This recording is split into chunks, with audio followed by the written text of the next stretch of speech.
Musta ka na? So, sino po gusto mo mauna? Ladies first. Ano? Ladies first. Nagbabay sa sagot ko. Di man araw-araw na nakangiti. Ilang beses na rin tayo Pandemic, hindi siya inopen humihindi. time na yun. So, walang work. So, nag-open yung store nila, naganap ng mga gustong mag-volunteer na pumasok during pandemic. Eh, nag-volunteer ako, tapos doon siya namin. Parang nainis na lang yung kaibigan namin. Gumawa ng group Group chat. chat. Kaming tatlo. Tatlo. Tapos nag-leave na lang siya. Para makapag-usap kaming dalawa.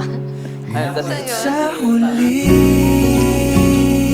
palagi babalik pa rin sa yakap mo. Hanggang sa huli palagi pipiliin kong maging sa'yo. Ulit-ulitin man nais kong malaman mong iyo ako. Ano lang talaga, trust talaga, tsaka patience. Kasi, pinasok, parang sa relationship namin, alam naman namin na kailangan niya talagang lumayo para makapag-provide sa future namin. Kaya, ayun, naiintindihan ko din. And at the same time, ginagawa din niya yung part niya as partner ko para... kumiyok.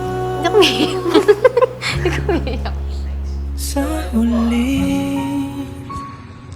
palagi babalik pa rin sa yakap mo. Mahal, sa huli palagi pipiliin kong maging sa'yo. Ulit-ulitin man nais kong malaman mong iyo ako palagi.